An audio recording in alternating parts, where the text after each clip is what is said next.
अब शुरू करो। मैंने पार्षद जी को इसलिए बुलाया कि 14 वार्ड नंबर 14 पार्षद जी को इसलिए बुलाया कि मेरा काम करवाने के लिए लाइटें, सड़कें, सारा सुधार के लिए बुलाया। पानी बहुत बढ़ता है, हमारी सड़क टूटती पड़ी है, मंदिर के सामने खड्डे हुए पड़े हैं, कोई काम का वो नहीं, झाड़ू वाले नहीं आते, कूड़ा वाले नहीं आते, कोई भी नहीं आता हमारे पास। हम इसलिए बहुत परेशान हो रहे हैं। हमारे पार्कों में कूड़ा करकट सब भरा पड़ा है, हमें कोई चीज़ की सुविधा नहीं है। आप बताओ जी, शमशेर जी आप बताओ। ये बोल रहे हैं, डॉक्टर साहब बोल रहे हैं। बुलाने पे आए हैं। सबसे पहले प्रथम जी का हमारे सेक्टर 51 में आने पर हार्दिक स्वागत, हार्दिक अभिनंदन। ये अपना समय निकालकर हमारे बीच आए, हमारी समस्याओं को सुनने के लिए खड़े हैं, इनका तहे दिल से आभार। अब रही बात समस्याओं की, सेक्टर 51 में समस्याओं का अंबार लगा हुआ है। सबसे मोटी समस्या हमारे सेक्टर में जो 18 मीटर का रोड है, इसके बंद होने से सबसे मोटी समस्या होगी। अब हमारे पास सिर्फ एक रोड बचा है, ये गेट नंबर 4 से जो 18 मीटर की मेन एंट्री है सेक्टर 51 की, ये बची है। और ये रोड भी अब बरसात में पूरी तरह टूट चुका है, रेन वाटर ड्रेनेज है, पूरी सारी चौकड है। आज हमने स्पेशली इस रोड के लिए इनको बुलाया था, ये आए हैं, हमारी समस्या समझी है और हमें उम्मीद है कि भाई हमारी ये समस्या का समाधान शीघ्र हो पाएगा। फिलहाल अब ये बात हुई है कि जो रोड पे गड्ढे हैं इनको रोडियों से भरवा दिया जाए ताकि आने जाने में समस्या ना हो। इस रोड का टेंडर हो चुका है, अब फिलहाल जैसे ही मौसम अब साफ होता चला जाएगा, उम्मीद है ये जल्दी रोड बन जाएगा। बाकी मेरा अनुरोध इनसे ये है कि भाई असली समस्या जो रोड की है वो रेन वाटर ड्रेनेज का चौक होना है। अधिकारियों से, पार्षद जी से हमारा ये विनम्र अनुरोध है कि सबसे पहले जो रेन वाटर ड्रेनेज है इसको क्लीन करवाया जाए, तब ये रोड कामयाब होगी। अन्यथा ये फिर बनने के बाद फिर जल्दी ही टूट जाएंगी, तो wastage of money, wastage of time, wastage of energy, समस्याएं हैं वैसी की वैसी बनी रहेगी। इसके साथ में अगर संभव हो, क्योंकि इसका टेंडर हो चुका है, एस्टिमेट पास हो चुका है, वर्क ऑर्डर ही होना है, तो अब तो फिलहाल जो तारकोल का बनना है वो बन जाए। बाकी असली समस्या का समाधान या तो ये सीसी रोड बने या इंटरलॉकिंग टाइल्स जो अच्छी मोटाई की हो वो डले यहाँ पे, तब इसका परमानेंट समाधान हो पाएगा। बाकी जो समस्याएं हैं उनके बारे में भी मैं अवगत करवाना चाहूँगा। पीछे सेक्टर 51 में जो कूड़ा उठाने वाली घर घर से समस्या थी, वो भी बहुत मोटी समस्या रूप ले चुकी थी अपना। अब थोड़ा बहुत स्ट्रीमलाइन हुई है, रेट भी अनाप शनाप ले रहे हैं उठाने वाले, मन चाहे रेट ले रहे हैं, फिर टाइम पे उठा भी न रहे, घर में बदबू हो जाती है कूड़े की। सेक्टर 51 में और गुड़गांव की बिलियनियन सिटी, साइबर सिटी और सबसे बड़ा शहर अपना हरियाणा का जो सबसे ज़्यादा रेवेन्यू देता है, उसके निवासी अपना पता नहीं क्या क्या बेच के यहाँ आकर बसते हैं और उनको कूड़े के उठाने पर भी हमारी समस्या मान लो बनी रह जाती है। तो ये हमारे लिए सबसे बड़ा दुर्भाग्य है। हालांकि अथॉरिटीज़ आई हैं, चीफ सेक्रेटरी लेवल के अधिकारी शहर में रहे हैं, थोड़ा बहुत सुधार हुआ है, परंतु रेगुलर इसकी मॉनिटरिंग बहुत ज़रूरी है ताकि सारी चीज़ें स्ट्रीमलाइन हो जाए। इन्हीं शब्दों के साथ बहुत बहुत धन्यवाद। हमारे पार्षद जी ने इस चीज़ का बहुत हमें सहयोग कर रहे हैं और रोड के लिए भी और सफाई के लिए भी।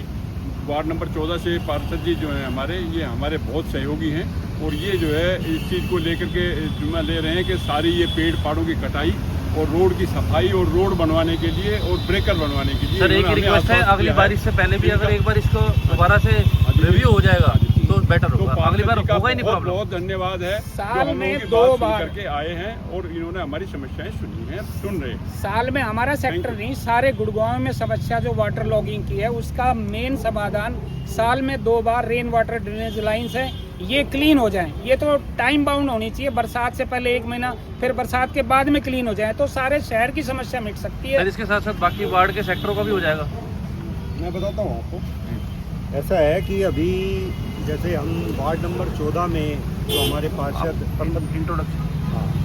वार्ड नंबर 14 के जो प्रथम चंद्रा वशिष्ठ जी हैं, उनकी हमारी टीम है, हम उनकी टीम में काम कर रहे हैं और उन्होंने अभी तक जो नगर निगम सदन की 2-3 बैठकें हुई हैं उसमें इन्हीं ज्वलंत मुद्दों को उठाया गया है। बाकी और पार्षदों ने भी कमिश्नर साहब के सामने बात रखी है, मेयर साहब सामने बात रखी है और उसका परिणाम ये हुआ है कि सदन के अंदर सर्वसम्मति से पास हुआ कि जो काम हमारे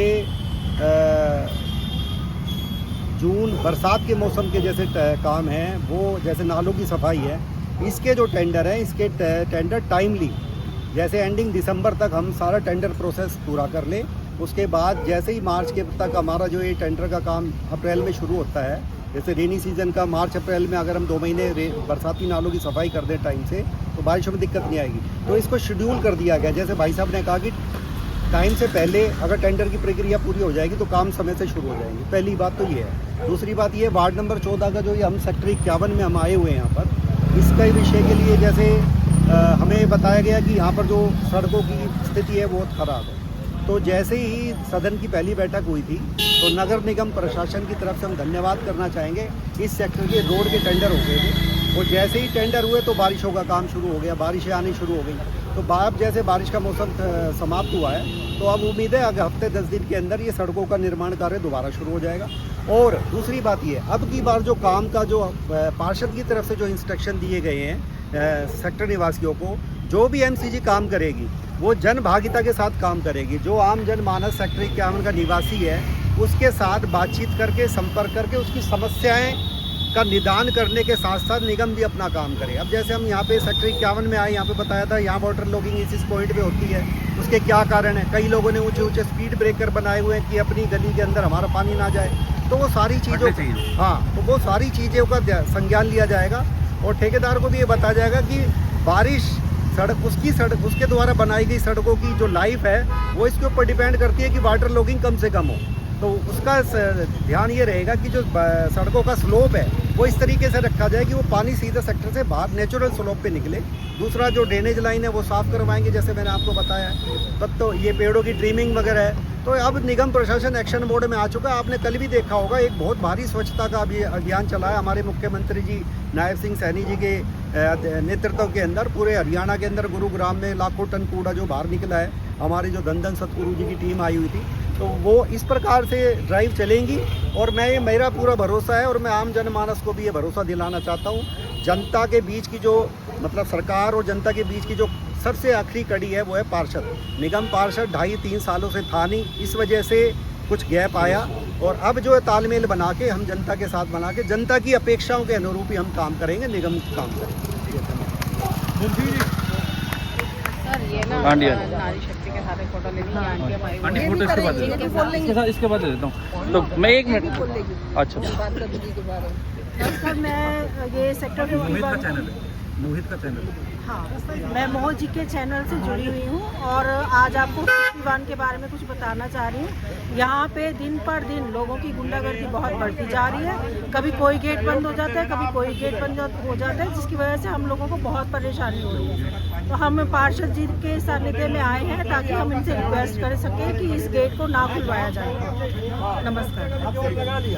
गाइस, जैसा कि आपने देखा कि हमने पिछले 2-3 दिन में बहुत ही अवेयरनेस क्रिएट की और बहुत सारे लोग जुड़े और हमने आज सुबह ही अर्ली मॉर्निंग पार्षद सर को फ़ोन किया और उनकी टीम को बुलवा के ये काम करवाया। Thank you.